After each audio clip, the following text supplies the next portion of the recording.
Hello friends, please don't forget to subscribe to my channel and like the videos.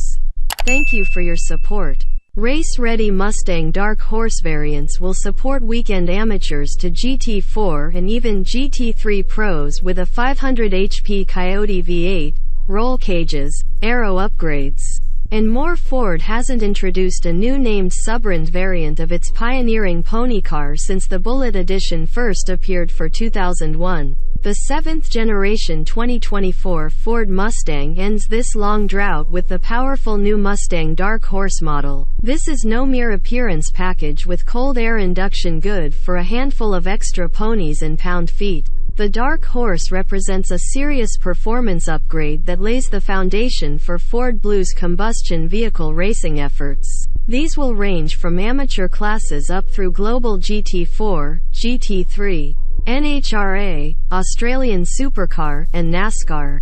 In so doing, Dark Horse is itself a small family of hotter fastback Mustangs, with an offering of optional performance upgrades to suit one's personal need for speed, style, and comfort. The Gen IV Coyote V-8, found in the base 2024 Mustang, starts out with myriad revisions to ensure emissions compliance in all applications, as well as performance enhancements relative to similar V-8s powering the workaday F-150, including a twin throttle-body cold air intake and a higher-revving valvetrain that doesn't support cylinder deactivation. To this basis, Dark Horse adds a forged crankshaft and piston connecting rods to cope with higher cylinder pressures and piston speeds. These items are like those found in the Shelby GT500 supercharged Predator engine. The camshafts are strengthened to withstand extended operation nearer the 7,500 RPM redline, shared with GT, and up from the F-150's 6,700 revolutions per minute. There are auxiliary coolers for the engine oil and rear axle lube, plus a lighter weight, higher efficiency radiator cooled by more powerful fans, all of which is meant to improve endurance in hard running.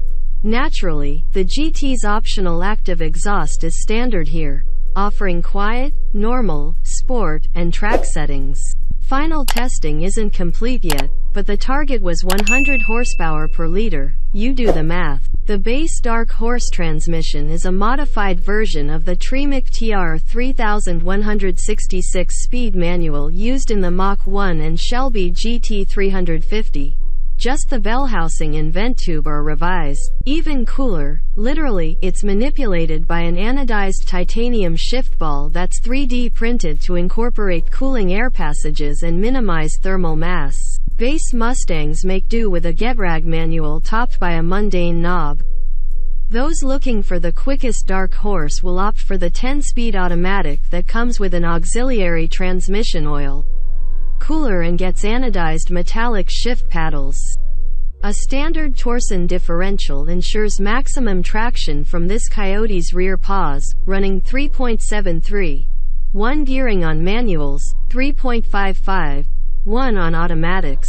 Also helping with that are 255 40ths front, 275 40ths rear Pirelli P0 PZ4 tires on 9, 5 by 19-inch front and 10, 0 by 19-inch rear wheels. These are the GT Performance Package tires. Standard MagneRide shocks also help manage weight shift, keep the tires pressed to the pavement, and constantly monitor the trade-off between steady-state ride comfort and quick reflexes when braking, accelerating, or turning. Big 15.4-inch two-piece rotors get chomped by 6 piston calipers in front and are cooled by NACA ducts. Rear brakes feature 14.0-inch discs and 4 piston calipers, with an electric parking brake function handled by a secondary electromechanical caliper. Of course, the drift brake function, co-developed with two-time Formula Drift champ Von Gittin Jr., is standard, as it is on GT and EcoBoost with Performance Package. It provides a proper handbrake that, with track mode engaged, orders the ABS to apply hydraulic pressure to the rear brakes only, in proportion to the handbrake travel. Standard Dark Horse equipment includes a larger rear anti-roll bar, heavy-duty front shocks, an upper strut tower brace, and a lower K-brace to greatly enhance the front-end rigidity and improve steering precision and feel. The GT's optional MagneRide shocks monitor wheel tire movement 1,000 times per second, optimizing the ride and handling to suit the selected drive mode. To further improve the Dark Horse's aerodynamics, the handling package includes a unique rear wing incorporating a gurney flap, like the one on the Ford GT. The springs are stiffened, and the front and rear anti-roll bars are enlarged. Traction is enhanced with even wider 305/30ths front and 315/30ths rear Pirelli Trofeo tires on 10, 5x19-inch front and 11, 0x19-inch rear wheels. Naturally, the chassis hardware and software is custom-tailored to the handling package. Carbon Revolution wheels weighing 35 to 40% less than the standard cast aluminum wheels will be available sometime after launch as a standalone option, available only in conjunction with the handling package and sized to accommodate those tires. Two designs will be offered, one plain black and another that incorporates a subtle blue accent fiber woven in. They're also unique relative to the Shelby GT500 wheels, employing a different offset. It can't wear a license plate, but the Dark Horse S is essentially a maxed-out handling pack Dark Horse stripped of all non-essential trim items and fitted with an FIA spec roll cage, racing seat and belts, a detachable race steering wheel, a quick disconnect of the electrical system, and a fire suppression system. Driver controls are ganged in a center panel, headlamps, wipers, rain light, mirror adjusters, etc. A pit speed limiter and data acquisition system come standard, and a passenger seat is optional for instructors or thrill riders. Outside, there's an adjustable wing, tow hooks, and hood pins. Wheels are shared with the street-legal Dark Horse, but they frame race-optimized Brembo brakes. And the MagneRide shocks get swapped for Multimatic Dynamic Suspension Spool Valve, DSSV, units. The ride height and camber can also be adjusted at each corner. This is basically a Dark Horse S that gets strategic seam welding to further stiffen the unibody, plus special Ford performance wheels and serialization that approves it for racing. Ford will return to factory-based racing with a Mustang GT4 that will be ready for GT4 classes in IMSA, SRO, and FIA GT races in the 2023 season, as well as a Mustang GT3 IMSA model that will arrive in time for the 2024 running of the Rolex 24 at Daytona. Up front, the headlamps are, surprise, darkened and surrounded by a shadow graphic. The grille mesh openings are themselves small replicas of the overall Dark Horse grille shape, rendered in gloss black, with unique trapezoidal side intakes that each feed an intake airbox. The unique front fascia incorporates gloss black fangs. There are also side skirts, a rear diffuser, and darkened quad exhaust tips. Unique Dark Horse badges feature a stylized horseshoe, oriented up, for luck, framing a menacing, forward-facing horsehead. They're found on the fenders and decklid. Blue Ember metallic paint will be exclusive to the model, and a choice of applied, decal, or painted stripe packages will be available, as will an appearance package featuring dark Notorious blue brake calipers emblazoned with Grabber blue logos. There's also unique welcome lighting animation.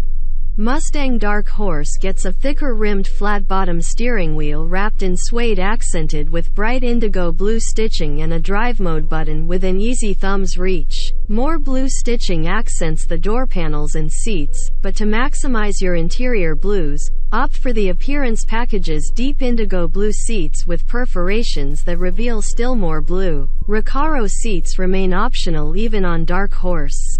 Other interior trim and bezels are finished in black alley, a dark metallic finish. All Dark Horses get a B&O sound system with 12 speakers and a subwoofer, plus unique welcome animation on the screens, without solid info on curb weight, power, or torque.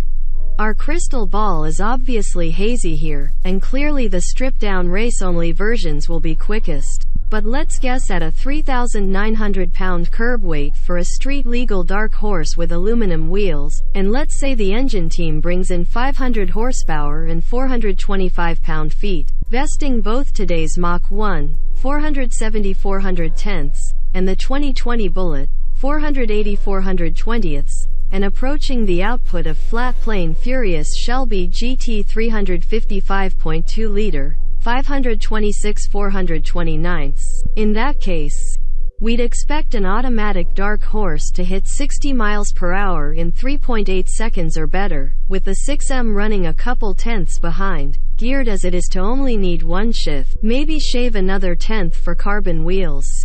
The dark horse hits the road along with the base and GT in early summer 2023. Naturally, nobody is talking price this far out from production, but we'd expect the premium you'll pay for a dark horse to land somewhere between that of today's Mach 1 and the 2020 Shelby GT350. So, if a 2024 GT fastback with perf pack and the fancy equipment group takes a small step up from today's $48,620 to, say, $50,000, we'd expect a dark horse to start somewhere between $60,000 and $62,500 in 2022 dollars. And we can't wait to see how it stacks up against the Dodge Charger Daytona SRT electric muscle car in terms of style, emotion, and performance.